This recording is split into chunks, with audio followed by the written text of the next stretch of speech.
Let all cats old enough to catch their own prey gather here beneath the podcast for a clan meeting. Welcome to Paws Clause, a podcast where we read the Warrior Cats books in chronological order. I'm Jillian, joined by my co-host and sleepy partier Scout, and today we will be discussing the two novellas, Pebbleshine's Kits and Tree's Roots.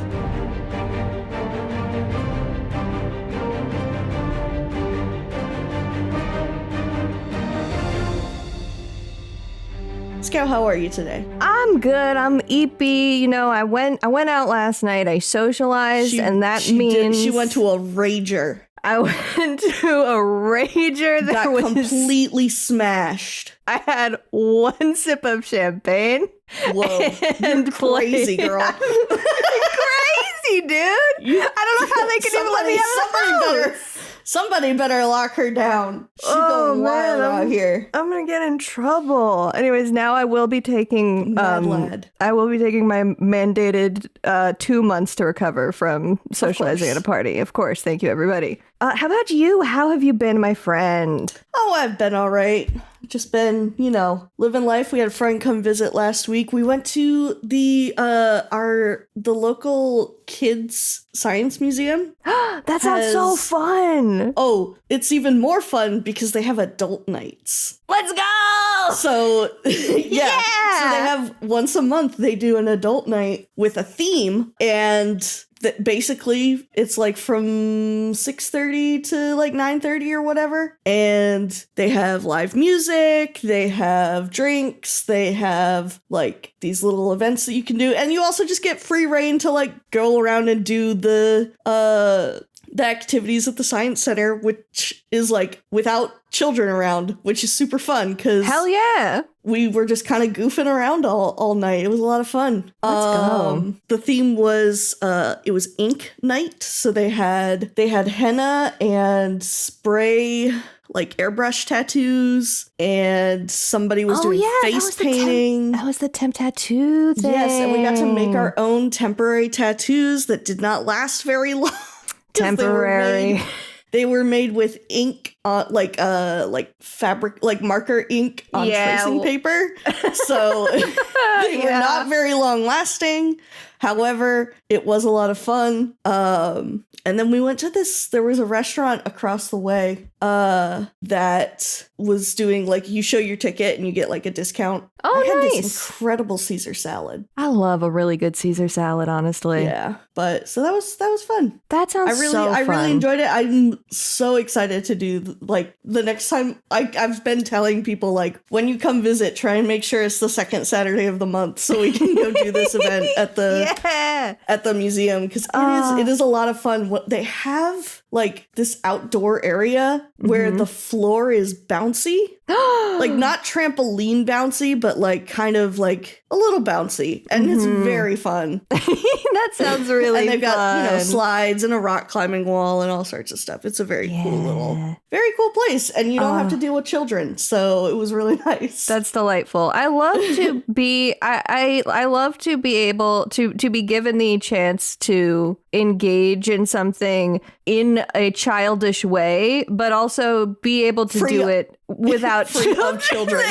Literally, no, exactly. And that was the thing too, is like, they've got like, there was one of those things where you have to like adjust the air pressure to like let the balls float in the air and try and get them through the hoops and stuff. And I'm like, my God, if I was trying to do this with a 5-year-old next to me, I would have pulled my hair out. Yeah.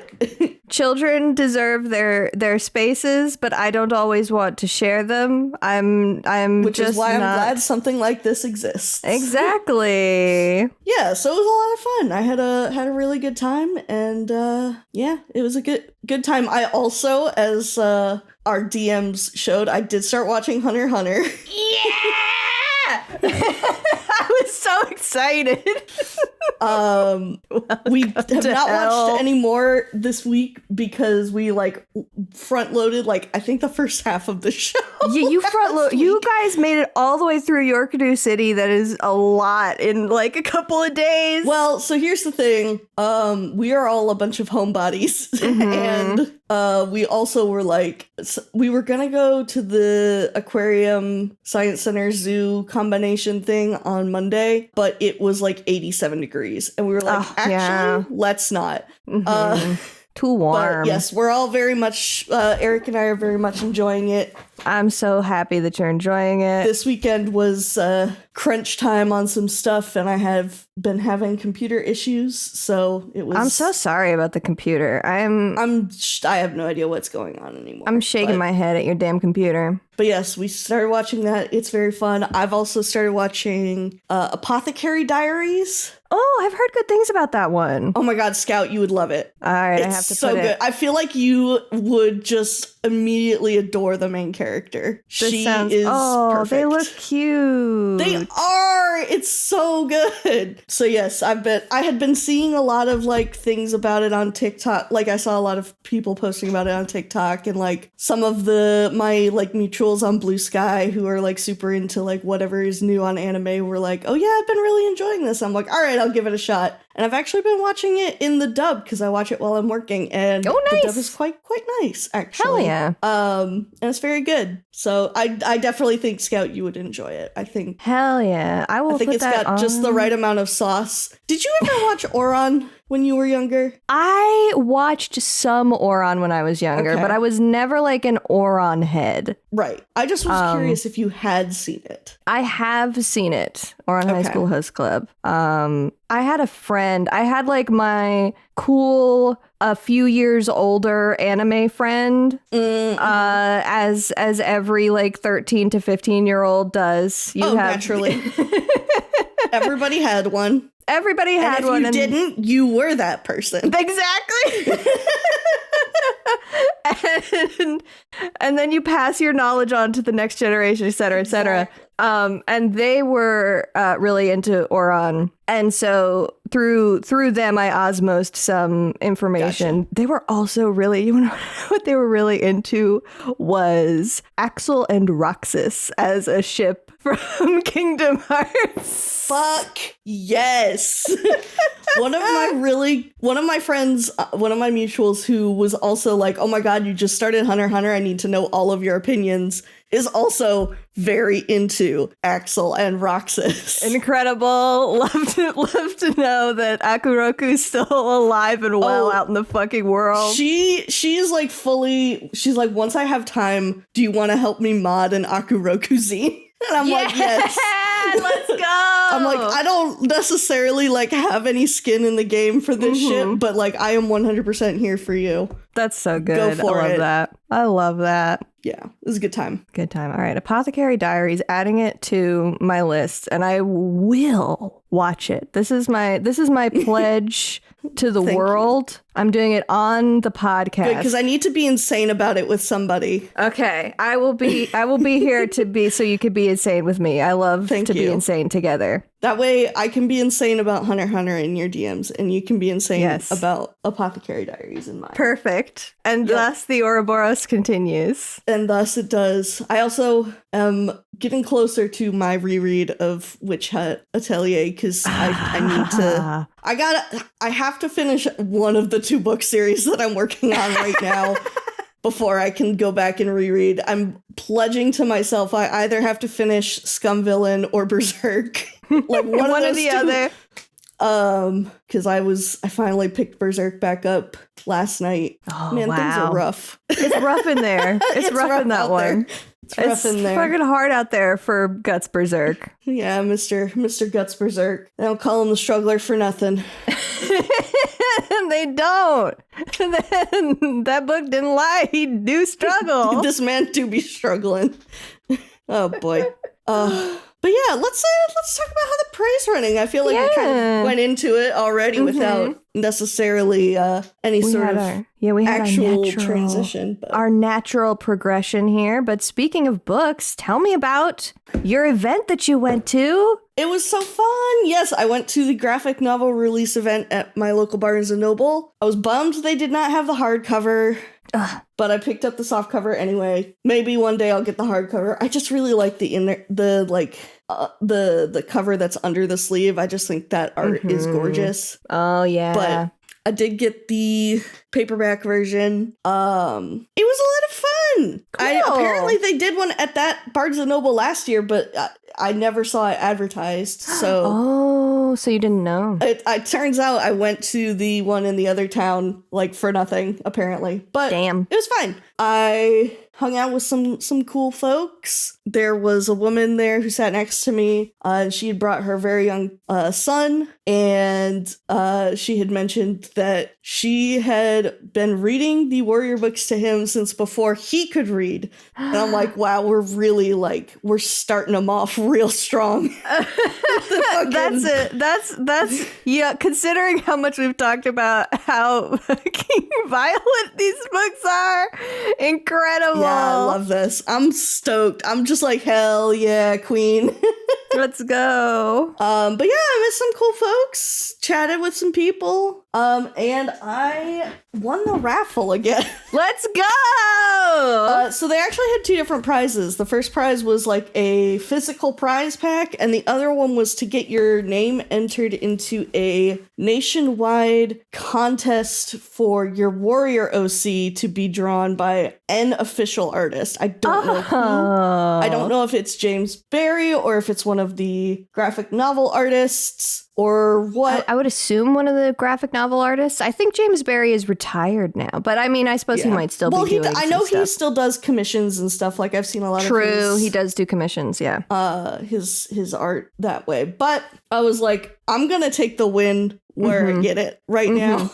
That's fair, I'm you know? just gonna get the prize pack. So Get that the prize pack was the tote bag, which as folks may remember, I did win last year, so I am giving my other tote bag to my dear friend Scout because I saw it and I was like, I'm going to send this to her. I'm so excited, thank you. We got there is a tiger star and a yellow fang mask. I didn't realize that they're the characters earlier. I didn't realize. Yes, so I did. funny. So when I hopped on the call with Scout, I did have the yellow fang mask on. It was really good. But yeah, so there's one for Tiger Star and one for Yellow Fang. There's the tote bag, and I got a little babies. set of the Prophecies Begin figurines. So I got the set that has Brightheart and Yellow Fang in it. I've always thought that the design for their vinyl figures are kind of goofy looking, but these 2 are starting to grow on me. It's very hit or miss. There's some of them that I think are pretty genuinely charming, and some of them that I'm like, I don't know why you've chosen to make them look like this. I'm taking them out now. Live unboxing. I do think the shape for Yellow Fang is really good. Like, I like that she's not like overly like made to look small. Yeah, I love when I think of Yellow Fang. That's a big cat to me. She's just a big girl. And then we've got a white dog. The way the feel of them is pretty nice, actually. Ooh. We've got Brightheart, which, you know, I don't think that they make her little merch design quite as intense as her real image should be, but it is a cute thing nonetheless. I think it's interesting how wide the there's so many different. Brightheart looks different in so much in like even in the official stuff, every depiction of her is different. Yeah. And then we all got more temporary tattoos. I never used the ones from last year, but these have Misty Foot's kits and a couple of fire stars. Sparrowheart.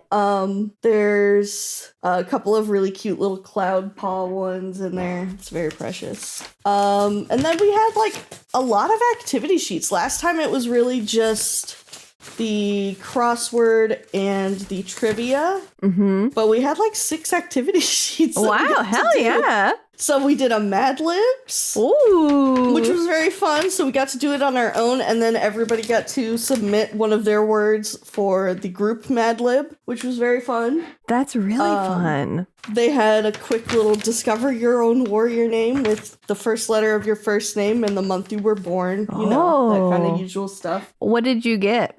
Mine was Juniper Flower. Ooh, which is that's a very pretty name. I like that, yeah. And then there was guess the warrior character based on the emoji clues, Ooh. which was that one stumped a lot of us, because there was one that, like, none of us could get Sandstorm or Gray Stripe until the end. So funny. And then the last one is they had some line art of a Kit Kat, and you got to color in your own warriors, I see. So I made a little Skystripe. Oh, so pretty. Yeah, so it was a lot of fun. And, you know, I talked to the lady who was running it, and she said, yeah, we're going to try and do it again next year as long as people keep coming. So, or not next year, but when the next book releases. Drops, yeah. So, hell yeah. It was a great time. That rules. You know, I had a lot of fun. Me and some of the other folks there who were, you know, older, were talking about just, you know, it's very nice to kind of have events for books again, because we really were like, you know, we grew up with a lot of hype book events.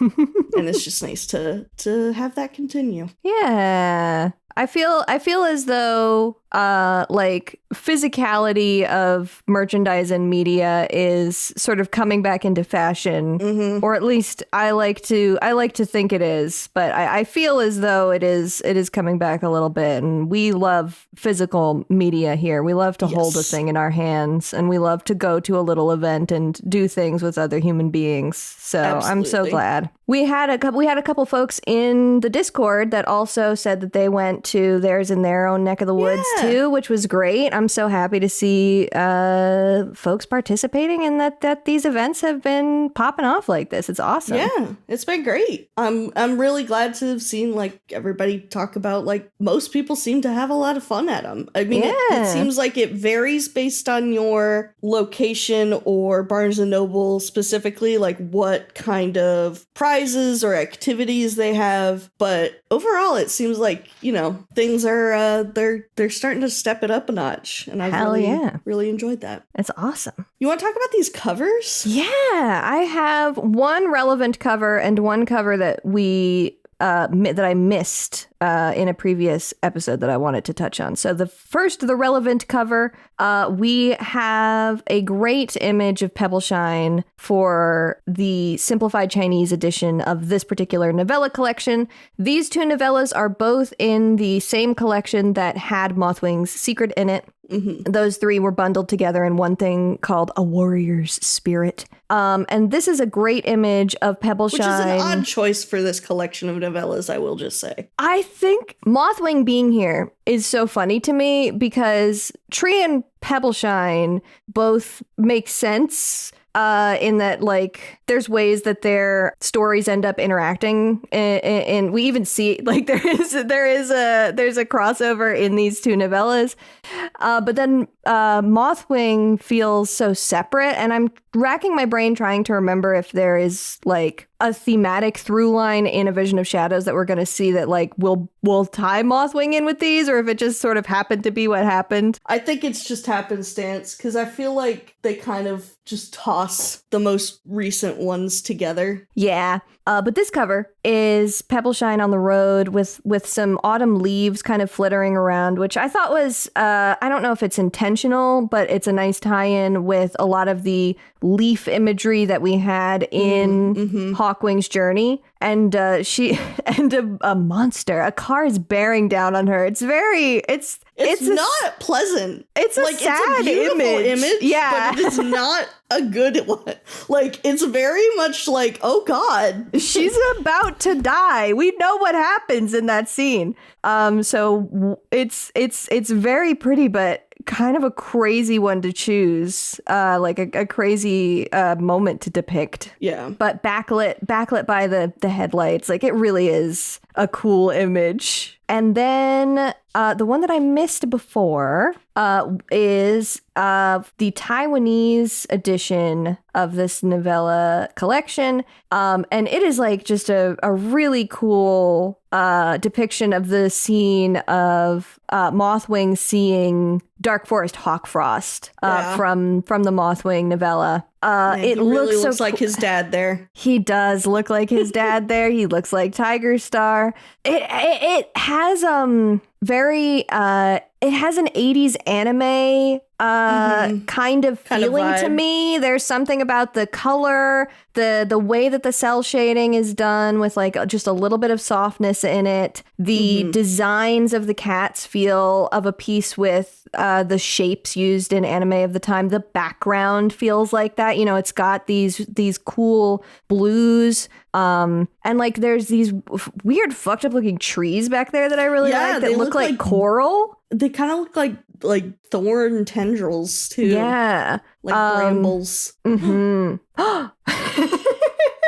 know a cat named Bramble who's related to these two cats. Whoa! And it's sort of the two of them looking at each other, separated by some other fighting cats, and it's really cool. I like it a lot. So I wanted to bring that up because I missed it before. So both of these will be posted in the Discord on the day of this episode coming out. But that's it for the covers. Yeah, they're very cool. I mean, genuinely, I really think the Pebbleshine image, it is gorgeously done. Yeah, the rendering of it is amazing. It's just so it is just such a whack choice. It really is like, oh, this is moment of death. This is moment of death for this character. We're seeing this cat is dying immediately after this image is taken. Yeah, image is right before disaster. Yeah, literally. I love the way the clouds are rendered. I just keep looking at the clouds. I was just about to say, and I like the headlights having the flare on them. Yeah. Fun fact, apparently people without astigmatism don't see the flare on headlights as badly as people with astigmatism. Which I did not realize because I have astigmatism. And I was like, oh, not everybody just sees like big fucking lens flares every time they drive at night. That's cool. Oh, you know, sometimes we discover things. Yeah, it's fun. Yeah. Wow, I feel so safe with Yellowfang and Brightheart watching over me. They're watching you.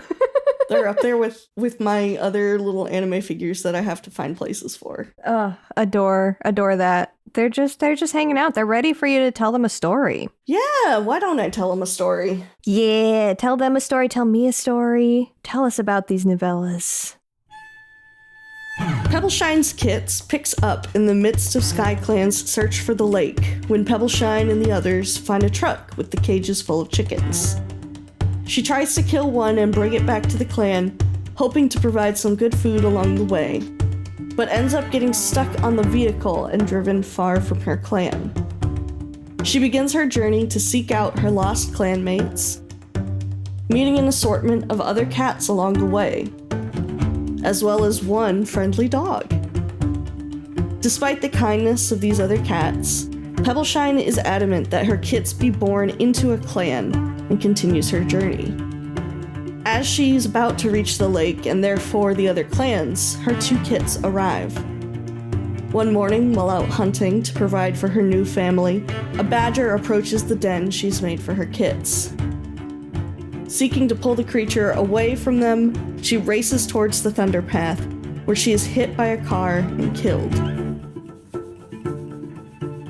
Micah, SkyClan's first medicine cat, tells her that she can watch over her kits as a ghost. In that fashion, she helps guide two apprentices to find her starving kits, certain they will one day fulfill their destinies.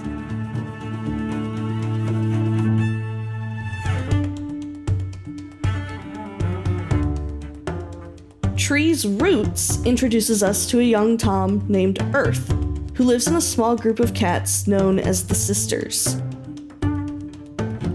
It is tradition within this group of cats to send Toms of 6 moons out to wander the land, as they are viewed as protectors of the physical land, while the she-cats remain in the wandering group and worship the sky.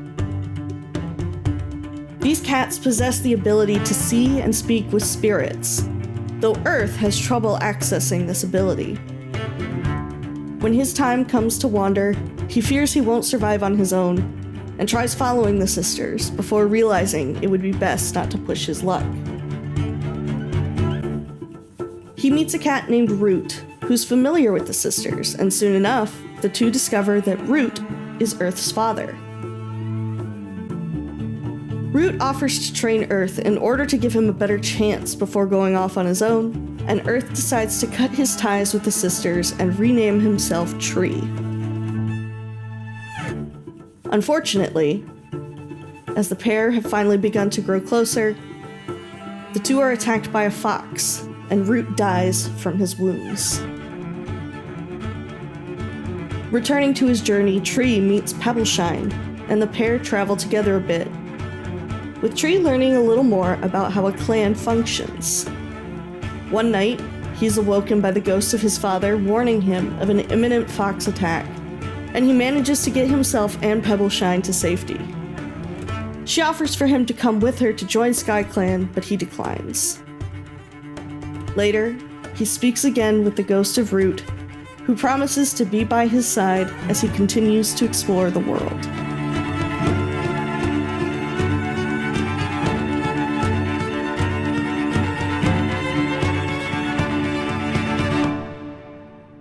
And that's it. You'll notice these are very short summaries. Yeah, not that much happens in either of these, I will say. Yeah. They're very short books, and they are very compact narratives. Yes. Overall thoughts, what did you feel on both of these? I did not think Pebbleshine's Kits needed to be a book. Yeah, unfortunately, I agree. It was... I think Tree's Roots was interesting. However, I feel like we did not get enough of the sisters to like, I mean, I was obviously, I'm a huge fan of like any sort of group of cats that does things differently than the clans. However, I feel like we were there for such a short period of time that I wasn't able to like grasp the full importance of them, or like fully like how their personal society works. Because, we have Earth introducing himself as, like, trying to talk to the ground. And I'm like, what the fuck are we on? Let's fucking go. Here we go, baby. So, yeah, I was like, okay, I feel like I am dropped into something that I should probably already have some knowledge of. Yeah, this is definitely stuff that we will be returning to multiple times. Oh, I'm sure. I've heard about the sisters, and I'm very, very interested in seeing more of them. But I feel like... of the two, I definitely preferred Tree's Roots because I feel like it actually told a story. Mm-hmm. Yeah. What about you? I'm much the same. Pebbleshine's Kits was quite disappointing to me. I hadn't been expecting that much, which I think makes it even worse. That even with my low expectations, it didn't give me much joy, or even like any feeling at all to read. We will get a little bit deeper into that soon. Tree's Roots, I was just so excited to see my guy Tree, whom I love, and I was so excited for you to meet Tree. So I think I was higher. I was higher on it because I think it's objectively a better novella. Yes. But also, I think I enjoyed it a lot because I have a little additional context for this stuff. I still don't feel that it really got to the roots of everything that I was hoping it might, as far as Tree's background here. So overall, I mean, it didn't take very long to read either of them, so I don't feel it's not. I think Eric said like it took me less than an hour to read both of them today. Like they were incredibly short. Mm-hmm. Yeah, they really felt really, really short. Pebbleshine especially felt really short. I don't know if it was actually shorter or if it was 90 pages. That's so few pages. Yeah, that's really short. But yeah, they've been. I think I have more to chew on in Tree's Roots than the authors intended. I think I'm getting a lot out of personal readings of Tree's Roots, which I am excited to talk about because I think you also had a similar. You messaged me and I was like, it's not just me. Let's go. No, I had thoughts and ideas and feelings while reading that were like not at all anything that I think they are trying to do. Mm-hmm. Yeah, exactly. So excited to get into that. But first, let's get Pebbleshine's kits. I feel like our deeper discussion of Pebbleshine's kits probably won't be that long. We'll see.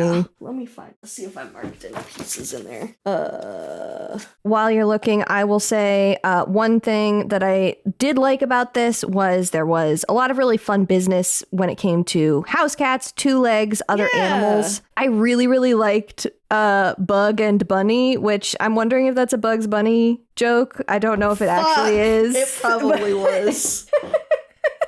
Shit. But Bug was like a farm cat, and she was friends with Bunny, the farm dog. And it was very cute. They were so good. Like they were just like wrestling, and Bunny the dog would just like follow Bug and Pebbleshine around at a safe distance, but just like I just want to hang out with my. Like, I don't fuck with this dog. And Bug's like, nah, she's chill. Don't worry about it. It was really good. The plot beat of Pebbleshine trying to hide under a car seat inside of a car, and but giving the child an allergy attack. Yeah, the child started. That was sneezing. so fucking funny. It was really good.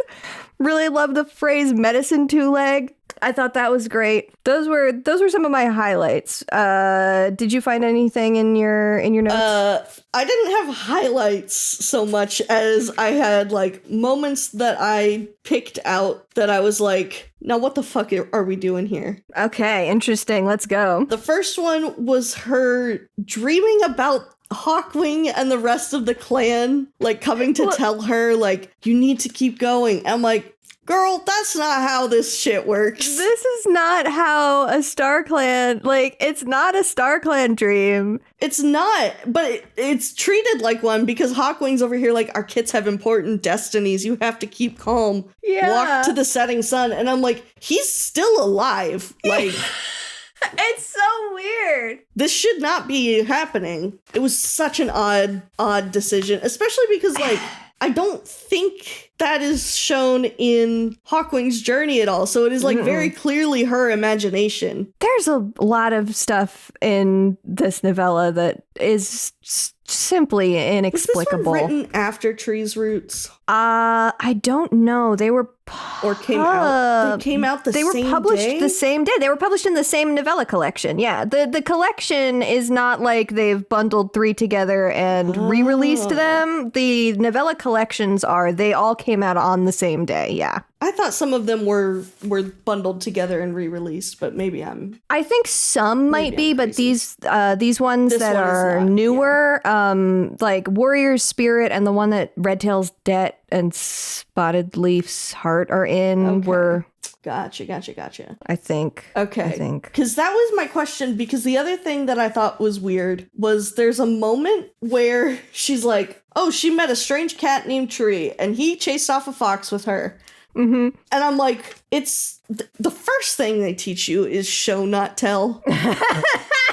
And I get that these two novellas came out at the same time, and the whole thing about them chasing off the fox is in Tree's Roots. But, like, it just feels so weird to just give a paragraph to that. Yeah. Yeah, that felt really weird. I was at the time I was like, oh my god, tree mention. But then I was like, wait a minute, tree mention? Why are we doing this? We're gonna get a whole novella. Exactly. But also, why just mention him? It was.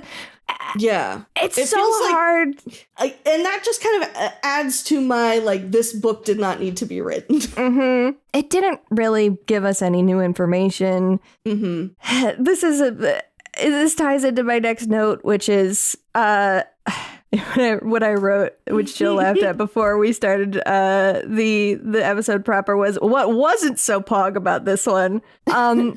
The continued feeling that Pebbleshine has no interiority. She is the focal point. She is the POV character. I have no idea what she actually cares about, what she's actually like. She cares about her mate and her kits. Why? Because they're her mate and her kits. Like, yeah, there is no characterization here, and it is so sad how empty she is as a character. It really, like, she's literally, like, just there. I don't feel any like personality off of her. Mm-hmm. There's nothing. Even in the way that she speaks, when she has dialogue, there is no voice to it. There is nothing there. It is just like reciting the events that are happening more than anything, you know? Mm-hmm. The other thing that I was just like, y'all need to get a better handle on your own lore, was when the ThunderClan apprentices mention Sandstorm, and Pebbleshine is like, Sandstorm, that's a warrior name. Like, you know all who of Sandstorm knows is. who Sandstorm is. Like, they literally talk about her all the time. Like, oh my gosh, remember Firestar and Sandstorm? Like, they're so great. And like, Pebbleshine knows who they are. I know, that drove me crazy. I'm like, girl, you should be more excited about that. You know, it should have been a moment of actual recognition, not just like, oh, that's the way that clan cats are named, so I know that that's a clan cat. You know Sandstorm. The Elder's been telling you fucking stories about Sandstorm since before you were born. They've been telling you stories in utero about Sandstorm. Yeah, that literally, that just kind of got me like, I just kind of was like, why are we doing this? Like, this is so not, like, this throws me out. And then the only other thing I have to say about this book is your last point. I think it's time to talk about fucking ghosts for a second. Yeah, let's talk about ghosts. Tell me what you think about ghosts. I mean, I think it's really cool. I love ghosts as a concept and everything. It's wild that we're introducing ghosts in the, like, 6th arc of Warrior Cats. Yeah, baby! It's also wild that Micah is just like, oh yeah, cats can just decide to be ghosts, but it's going to be hard for you to come back to StarClan if you do that. And I'm like, who? When? Who has been doing this? What do you mean? It is just they're this is just a wild retcon so late in the game. Because when we've had our first, you know, in Crowfeather's trial, we had kind of what was in our reading order, our first taste of ghosts with the concept of Ashfoot, who was sort of like manifesting as a ghost because she had not technically ascended to StarClan yet. Yeah. And that's so different from you can choose to be a ghost. Yeah. And like, if cats have been able to choose to be ghosts, why have we not seen that before? Yeah. I think the closest thing is Goosefeather, but Goosefeather's thing was definitely different because he was seeing like cats who were actually in StarClan. Yeah, Goosefeather had a who knows, you know. My troubled boy. The deeper we get into the canon of Warrior Cats, the further we get from reading Goosefeather's Curse, the more like, what the fuck was going on with Goosefeather? Yeah. I feel. Of like, what the fuck was that? Who gave that to him? And why? And why was it like that specifically? Yeah. But no, it would be one thing if ghosts were a concept that were limited to kitty pets and like cats like the sisters who have a different like belief understanding system. of faith and the afterlife. That would make more sense to me. Right. Than, oh yeah, you can just decide not to go to StarClan and become a ghost. Yeah, and it just being a thing that just like they throw out here. Yeah. But the other interesting thing is that Micah says you can choose to do this, but essentially it will be useless. Yeah. But so, like, she still chooses to do it, which I also think is really and then weird. It also isn't sort of isn't useless because it seems like it seems like she does, can kind of like at least like catch a vibe. Mm-hmm. Yeah, so clearly there is going to be, I mean, clearly there is going to be utility. We're going to get some more stuff with ghosts going forward. Mm-hmm. But it is just so funny that she would make the choice, like that she would be told, this is a fruitless effort that you're doing. You will not be able to interact. And she's like, okay, I'll do it because I want to stay with my children. And then like immediately Micah is proven wrong. Yeah. I do want to say it was nice to see Micah. I loved that guy. He's one good thing from Mothlight's vision. Truly the only light in the grim, deep fog of Mothlight's vision. And he was here again. The only Warriors book I will not own. I am not. I'm not kidding. That is that is how deep my vendetta against that book goes. Is I own literally every other Warriors book except that one. This is a rivalry for the ages. If Mothfly's Vision has no haters, I am dead. No, it was good to see Micah again. I like that guy. I like him. It also, I mean, I guess it kind of, he was always sort of outside of the, like he was brought into the clans from an outsider perspective. So it's kind of fun to give him this role of being like, oh, by the way, here's a different thing. But I just want so much more information on the different thing. Mm-hmm. And why is it going through the pool? What is what is there significance to that? Because we've seen a lot of shit in the pool. We are going all the way back to Shadowstar's life when she was brought into StarClan, and they were like, look into the pool and you get to see the entirety of history flash before your eyes. So like, what the fuck's up with this pool? There's some crazy stuff going on here. Wild decisions. Wild things are being said. And I know we're going to get more about ghosts, but I genuinely cannot remember what kind of details we get. So I'm so curious to know if it's going to be incongruous with what we see here, or if it's going to be of a piece with this. I don't know. I'm just ghosts, man. Ghosts, man. Ghosts are here. Speaking of ghosts, we want to talk about our boy. Our boy, my beautiful boy. Tree. Tell me what you thought of Tree. I am intrigued. I don't feel like I know enough about him to like really have a full opinion of Tree, but I do feel like he is I feel like he is going to be a very interesting character to see again, if only because of his general attitude towards attachment. Just giving like, oh man, this is the kind of character that I really love, where they're like, oh, I've lost so much, what's the point in getting attached again? I'm like, oh shit. Hey, Kilo Zoldyck. Yeah, it's like, god dang it, not again. Not again. Oh, yeah. I love Tree because he's a silly, goofy, weirdo guy, as we see him in some of the stuff that we will read in the future. Like, that's how I imagine him, remember him in my head. The clan cats end up just thinking that he's a real weirdo, which to them he is. And so, I mean, dude can talk to ghosts. Dude can talk to ghosts. So, so I think in my head I said, oh, we're gonna read the Tree novella. Tree is my silly, goofy, weirdo guy whom I love. And then we got into the novella, and I'm like, oh no, he is my silly, goofy, weirdo guy that's deeply sad. Yeah, exactly. Oh, it's like, oh, no. God damn it, not another sad boy. Fuck. Oh, fuck, not another sad boy. Yeah.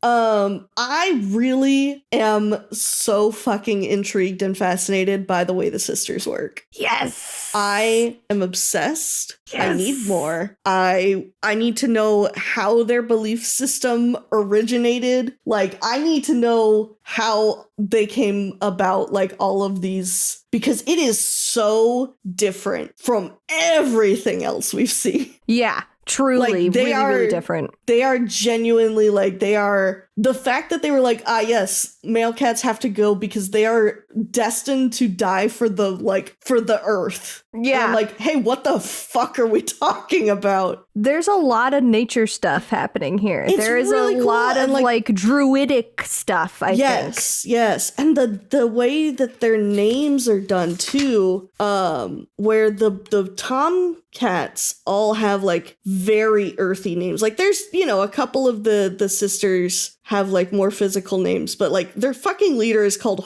Moonlight. Like, they have more, their names are much more complex, or like the diction is different for their names. Yes. The toms are earth, snail, mud, and stream. And then we've got moonlight and furs and sunrise, and fucking tempest is a name.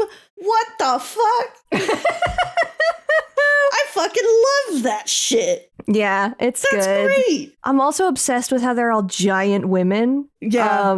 They feel very like the Amazons. Yeah, I don't know enough about like the Amazonian like history or myth to be able to speak on that too much, but I do feel like that had to have been some of the influence. Like, obviously they're not warrior women, but they do, like, the vibe is kind of similar in the sense that they are like, they don't socialize with men. They don't just fuck get with men. They just get with men to, you know, have kids. And they are like pretty, sometimes they are like very large women. Mm-hmm. For me, there is also, and this comes from being like big time nature documentary child, but there is a lion pride feeling to this. This is the... Oh, yes. That's what I was talking about too this morning, was like, oh, this is very lion coded. Yeah. This is the way that a pride works, where the young males tend to get kicked out, except for, you know, one. Now here we don't have any men that stick around, but the sort of the wander at 6 months. At 6 months is just so young. Like we see so many apprentices, and it's like that is not a child that is ready to be integrated into society. Yeah. I am obsessed with the fact that Tree is a runt, but he's only a runt in comparison to the sisters and like his family. Women. Yeah, these giant women, because his best buddy Stream is like, well, we saw those other house cat kits and they were like, they had 3 months on you and you were already bigger than them. So it's not, you know, if you weren't here, you'd be big. Yeah. Yeah, it was really... I mean, again, like, I liked how they have different words for things. I liked how the drama of Stream's death hit.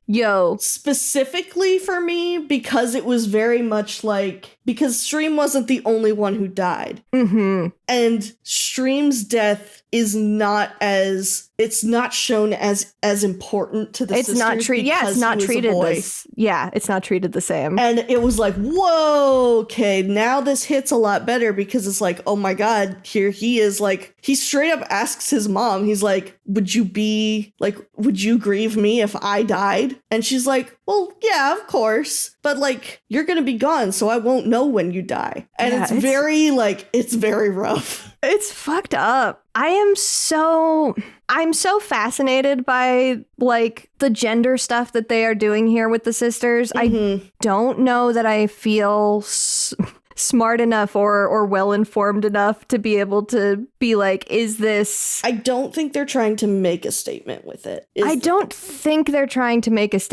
think it is very much, because I was looking it up, they had just finished the first Bravelands book.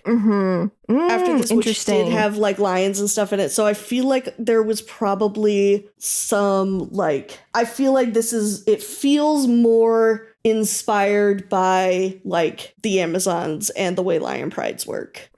Personally. Because I don't feel like... It does not feel like they're trying to make a statement with this. It just feels like, hey, let's have an idea for a different group of cats. Let's just make it all girls. Yeah. No, I don't think they're trying to make a statement. I still am flip-flopping on whether or not I think they're like tripping over pitfalls in the ground, because it's really interesting to have the society that is totally different and totally matriarchal.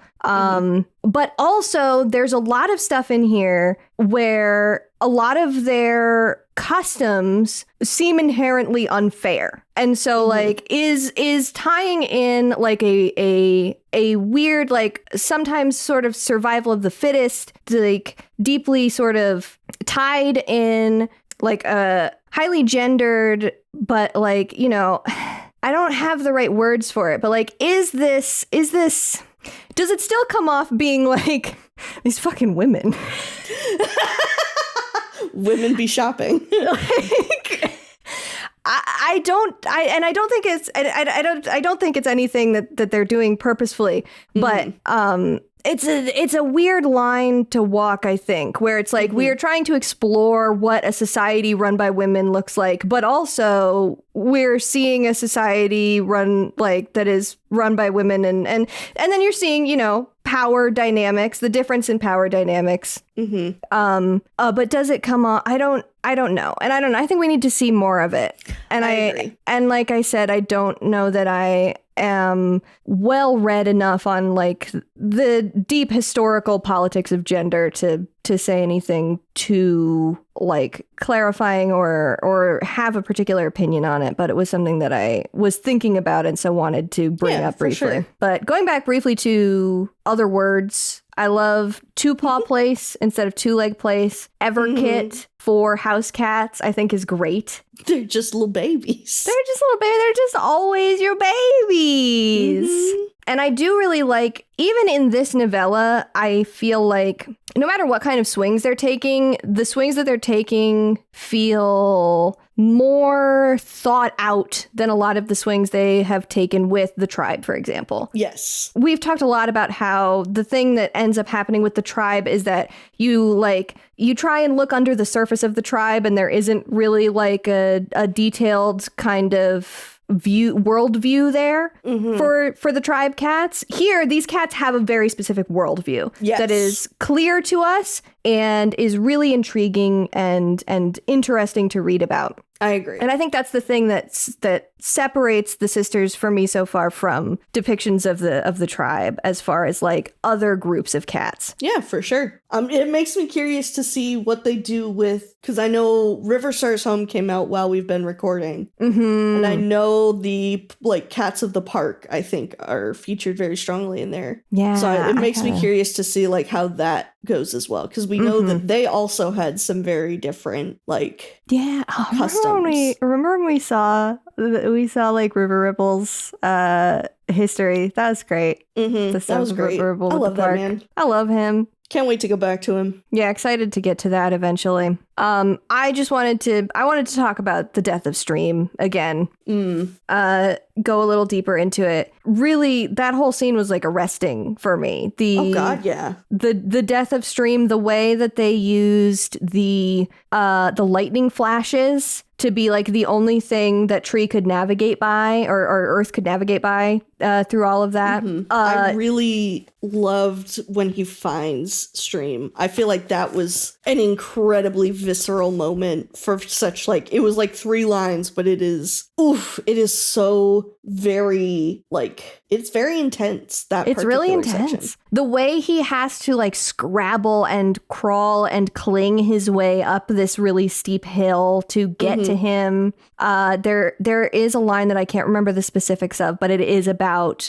Stream standing at the top of this hill, like mouth open in kind of horror and fear. Well, and then he does find him, and it says it was Stream, but with something strange beneath his scent. His body was hot as fire. His soft fur was standing on end. Earth stiffened, his stomach heavy with dread. Stream smelled like burning. He smelled like fire and pain. And you're just like, Jesus Christ, that's a rough one. That's a rough one. Like, this boy got he got lightninged, and it is so, like, it feels very alien. Yeah. The moment when the lightning strikes and Earth feels something bump him as it rolls down the hill. And he thinks to himself, it's just a rock. But then the narration says, but it wasn't. Ugh. This was a truly frightening and really sad death. Yeah. And I think for me, it really highlighted the ways that Hawkwing's journey didn't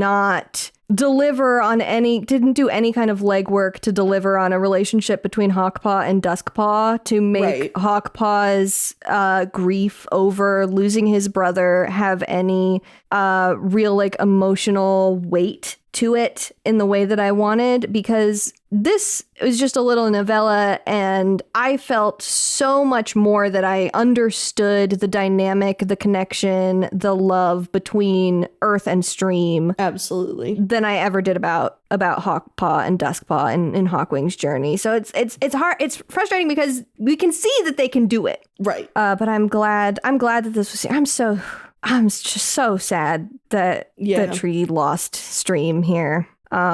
That's rough. Yeah. My next thing is, I think, the thing that we want to talk about, which is trans allegories in the sisters and in Tree's story. Take the floor for now. So I was really interested in the way that these sisters work, specifically the way that they talk about like the different roles of male and female cats. And it just had me thinking of like, you know, it is shown that the male cats can also see the spirits, but the female cats are the ones that like are better at doing so, essentially. Like they and are the ones that can directly like call to them and make and be like, hey, come over here. Yes. And so it just made me think that this would be such a fascinating group to explore a trans character with, in the sense of not thinking like the sisters, it feels like, do not think of gender as like being tied to biological sex, but rather tied to what your capability is. Mm-hmm. And I just feel like that could be such a fascinating space to play in. Mm-hmm. Of like, sure, you were like, I think it would have been really cool to see like, oh yes, this cat was born like biologically a Tom. However, he possesses all of the like aspects that a sister would. So guess what? You're a sister now. Like, yeah, I think it would be really interesting I think it is always very interesting to like look at different aspects of like what is gender to different groups, because it is a social construct when it all comes down to it. And this is kind of what sort of that looks like, is like they're not talking about necessarily like their biological sex. They are talking about like, okay, well, the women worship the sky and the men can talk to the ground. Like, okay, so if you can talk to the sky, you're a woman. If you talk to the ground, you're a man. Like, that's literally like what they're saying here. And we're like, okay, well, that's not how we see it, but like, hell yeah. Hell yeah. I like that reading sense. a lot. But like that was kind of like, I was thinking like, wow, this would be such a good group to like explore that with. And it feels like, and I see your note here, like it's almost there with Tree, but I feel like it is not quite what it could be. Definitely. And again, I don't think they're ever gonna do that. No, I doubt that this is something that this is not something that they would ever explore in this way. However, I think it's very cool, and it opens up some very interesting opportunities. For sure. Yeah. Yeah. Yeah. And I'm glad that we both picked up on the we both like had the trans radar going, like beep beep beep beep beep beep beep beep beep. Because I also started thinking about transness when it came to the sisters. Specifically, I was thinking a lot more about Tree in this novella and the ways that when I say this, I don't want to be giving the Erins credit for making a trans story. To be clear, we are not giving them any credit for this. Right. Like, Erins, we love you. I don't believe that this is anything they were doing on purpose. No, I do not think that this is a purposeful thing, but it is fun and productive to have reads like this. And so I wanted to talk about it a little bit. That I think that you could read Tree's story here as it's not a perfectly clean trans allegory, but there's a lot of stuff here. You know, there is things would be different if I weren't a Tom. Why can't they listen to what I want? notable moment of name changing, changes his name to divest himself from like a history that he doesn't want to have a specific connection to. Yeah. He has this inability to fulfill the role that a Tom is supposed to fill in his world. He struggles with his, he can't talk to the land in the way that Stream can. He can't see ghosts in the way that everybody else can. There's multiple times when he's just like, things would be so different if I weren't a Tom. I wish that I wasn't a Tom. And I think it's really fun to play in the space. To play in that space. And Tree doesn't get all the way there as far as like a trans character, but I really like the stuff that you posited for the different ways that as a fan, somebody could write a trans character in the space of the sisters. Fun stuff. I think it's an interesting space to play in, and I'm looking forward to seeing more. Yeah, I feel like there's a lot to chew on with the sisters, and we've only just put our teeth on the tip of the iceberg. Met them. Yeah. Yeah, that's pretty much all I have. I really liked Root and Tree's relationship. That. I'm a sucker for a father-son relationship where the even if it's not like even if it's like a found family one too, where it's literally just like grumpy guy is like, I don't want to take care of a kid. Oh, fine, you can stay around for a little bit, but just until you're good enough to go out on your own. And then Root's got this moment where Tree is like, well, I've pretty much almost learned everything. He's like, no, I think there's some more I could teach you. There's some more I could teach you. He's so clearly like, okay, wait, no, I actually love my son and I want to keep him around. And I just thought, like, I liked their little relationship. I thought it was very fun. It hits my buttons. I've been deep into like Batman and Bat Fam stuff lately with the Bat Fam with Julia, friend of the show, Julia. So yeah, I've been getting a lot of good father-son angst on my radar lately. So that hit really good. That's good. Yeah, their dynamic as father and son is really good. I understand structurally why Root dies in this story, but it did feel like a little kind of sad and anticlimactic and like not as it just has to do with like the length of the thing, I think, and like this being a prequel written, after other Tree stuff, and so like we kind of need to divest of Root before we get to other instances of where Tree is around and Root's not there, et cetera, et cetera. For sure. But I really liked Root. I really liked him being here. I wish that Tree had gotten to spend more time with his dad. I love a good father-son story. What can I say? Yep. What can we say? We're weak for it. Really, really good moment of Root is snarling because he's mad at the sisters, but Tree in the moment has this thought of like, oh, my father hates me too. My mother hates me. My family hates me. My father hates me. Nobody likes me. Me. Yeah, he's my little meow meow.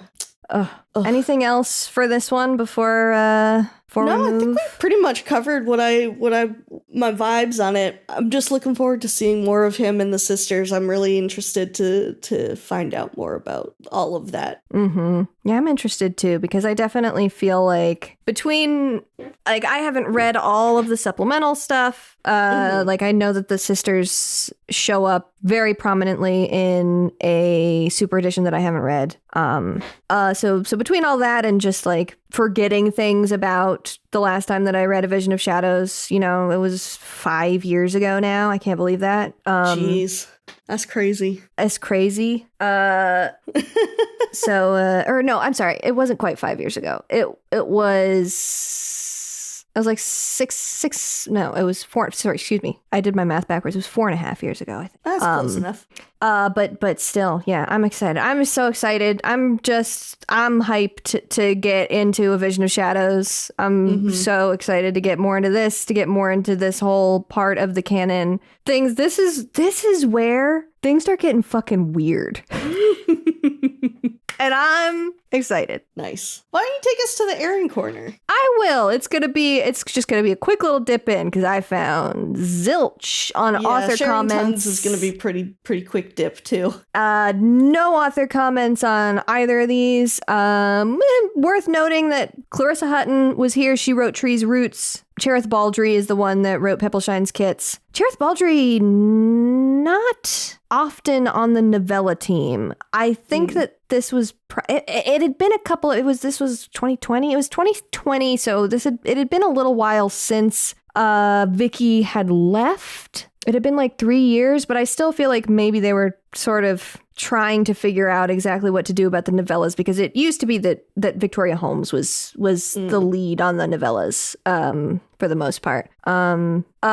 Interesting to note that this novella collection was released on the same day as Veil of Shadows, which is the third book in the Broken Code arc, which is the arc that will be coming up next season. That's just wild to me. It feels like something that they would usually try and space those out a little bit.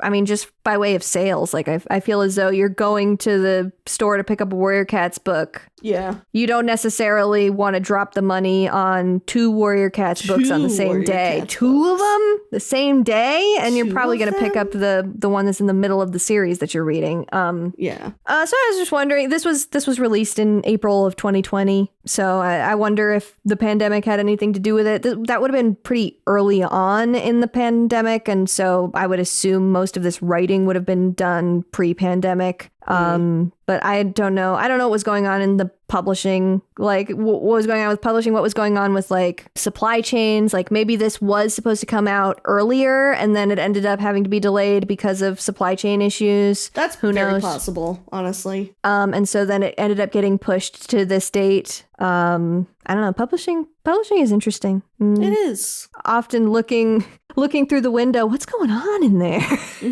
All right, that's it for my Erin Corner. Take us to Sharing Tongues. Yeah. So there's not much.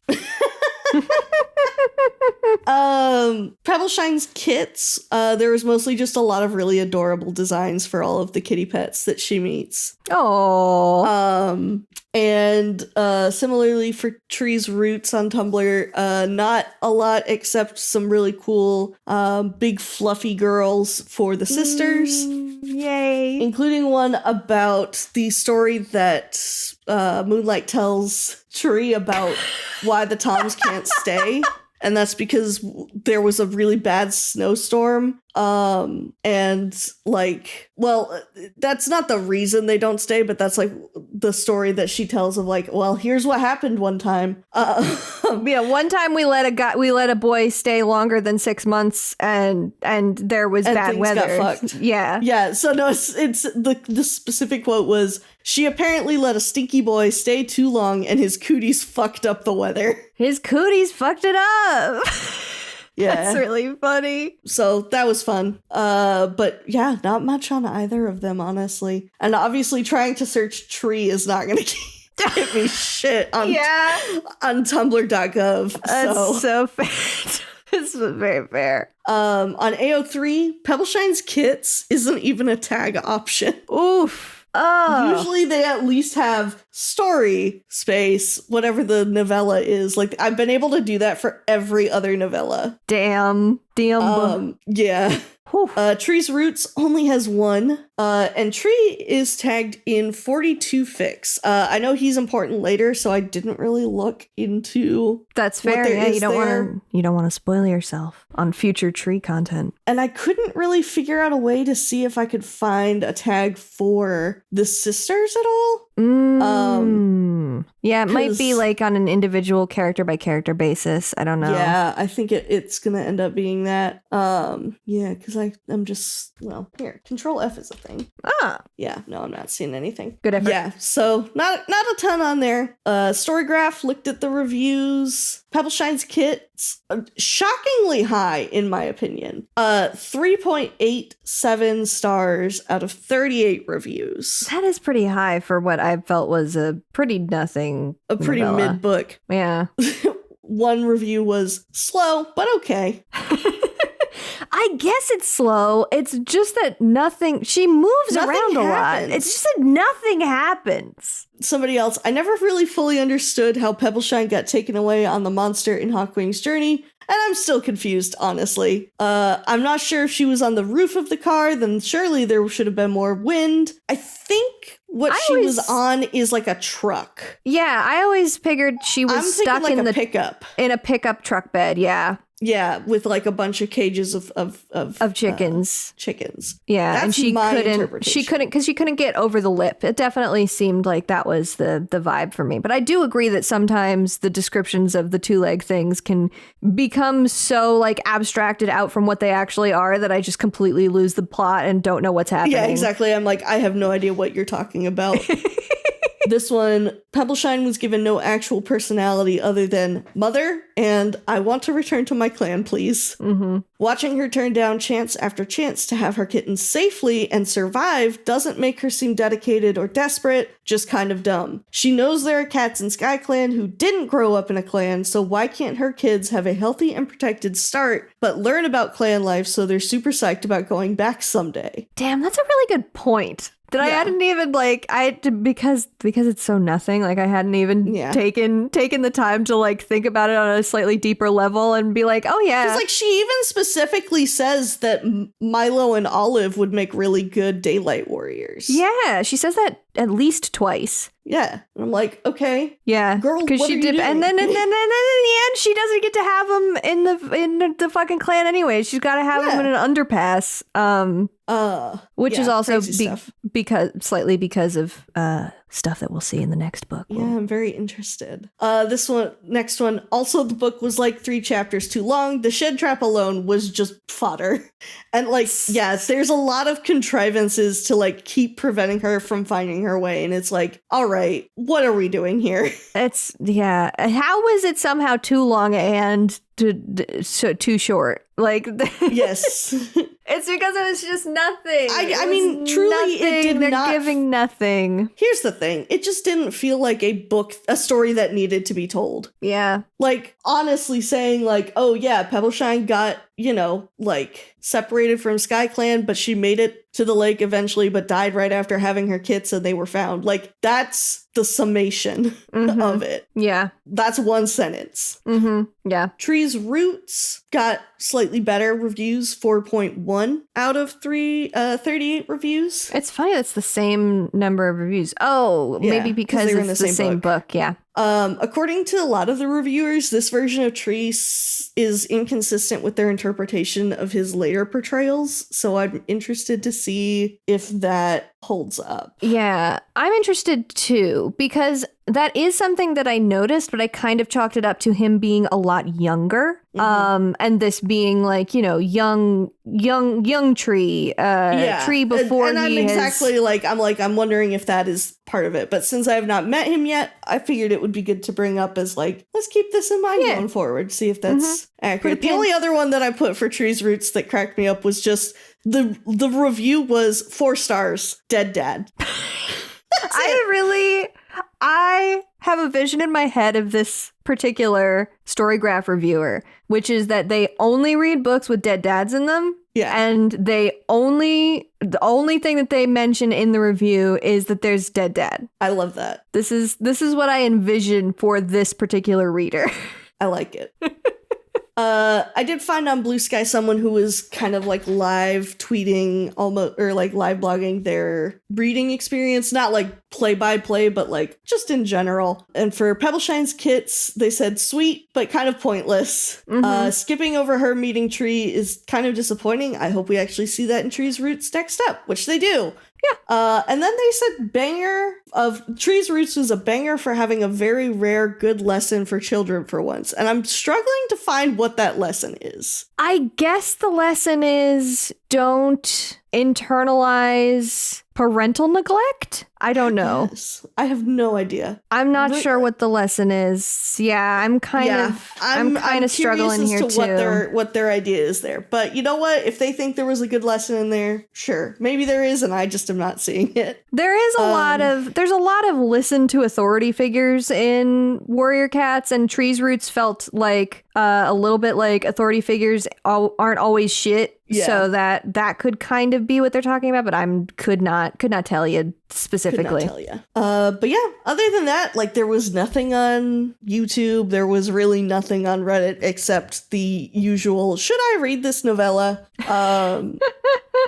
Like 90% of the time when I go on Reddit, that's what I find is, should I read X novella? And it's like, I don't know, man, read it if you want. Like, yeah, that question is so funny because it's like, it's only your heart. You can only know that in your heart. Yeah, like, I mean, I definitely, like, I've told friends before, I'm like, if you're interested in reading Warriors, like, I will tell you ones that I think you would enjoy and would be worth your time. Mm-hmm. Like, but I can't say whether or not somebody, like, I personally don't think Pebbleshine's Kits was worth my time, but you might. Like, clearly some people did. Mm-hmm. Yeah, got a 3.87. It's just such a wild question. And it's like, there's always like 20 different threads of the same question. I'm like, can we not fucking do this? Can we just one person ask the question? One person ask the question. The rest of y'all use the search function is there for a reason. Please, Reddit. Anyway, let's go to our Warrior Cats of the Week. Tell me about your Warrior Cats of the Week. So I was really struggling to figure out my Warrior Cat of the Week for Pebbleshine's Kits. Yeah. Because I was like, man, this was such a nothing book to me. Mm-hmm. But thinking back on it, I think my Warrior Cat of the Week for Pebbleshine's Kits is Bug. Just because I really liked to see that there was a cat with a, like, positive relationship with the dog. Yeah! That was just fun. It was just a fun little moment. Like, I'm not a dog person, but, like, I thought it was a fun little moment. It's kind of like when we have that thing about Millie being able to talk to dogs. To talk to dogs! So it was just kind of like, oh, yeah, you know, it's fun to see something different. So that is why Bug is my pick. And then for Trees Roots, I picked Root because I'm a sucker for a father figure. He's a good guy. He's a good guy. I liked Root. I almost picked Root. Nice. For me, who did you pick? For Pebbleshine's Kits, it's Bug and Bunny. I added Bunny in. We have a warrior Bunny dog of the week. Bunny can be an honorary warrior cat, I would say. God, could you imagine if they took in a dog? Oh my God, that would be so cool, actually. That would be like really a fox good. kit and like teach a fox kit how to talk to cats. Man, they gotta get on this shit. I got some ideas. Erin's Hunter, call me up. Come on, Erin's Hunter, please. I mean, we had Holly Leaf like briefly having a deep emotional connection with a fox, man. We could do it. We could, we have the technology. So Bug and Bunny, I loved their friendship. I was just obsessed with the way Bunny was following around at a safe distance, like the most respectful dog in the world. Like, yeah. Like, okay, I'm just gonna be back here. Don't worry about it, guys. I'll watch over you from back here. I'm just to keep an eye out. You're all good. And for Trees Roots, it had to be Tree for me. Naturally. That boy was so sad. And I need to hug him and squeeze him and tell him that everything's gonna be okay. Those are some good picks. Well, should I take us out? Take us out. Take me out. All right. Take me out. Back. Boom. I'm punching my webcam. If you have thoughts, opinions, questions, or memes to share with us, you can write to us at pawsandclawspod@gmail.com. That's paws as in what a cat has, claws as in the part of speech, pod as in podcast. We are also on Blue Sky at Paws and Clause and on Tumblr at Paws Clause Pod. Listeners who are 18 years and older can come join us on Discord, which will be linked in the show notes. We are brought to you by the TWG Podcast Network, which you can find on theworstgarbage.online. You can find me on Tumblr or Blue Sky at Humble Goat, and you can see the art that I do, including our podcast cover art, at scoutwilkinson.myportfolio.com. We really do have some banger cover art for this arc. I don't know anything about the characters that are featured. Thank you. I really had such fun a beautiful with it. piece. Oh, thank you. I had so much fun with it. You can find me on Blue Sky at plot-twists or on Tumblr at antique-romantic. Our next episode will be out in 2 weeks, where we will begin A Vision of Shadows with Book 1, The Apprentice's Quest. Scout and I are also going to dive into the Warrior's Ultimate Guide ahead of time and read Bramblestar's 9 Lives ceremony, which we will kind of discuss for you all. But if you want to read that, go ahead and check that one out. Yeah, it's going to be our little bonus. Read along by buying the books from a local bookstore or checking out a copy from your local library. Until then, dear listeners, may StarClan guide your paws, and don't let the ghosts get ya. Don't let the ghosts fucking get you.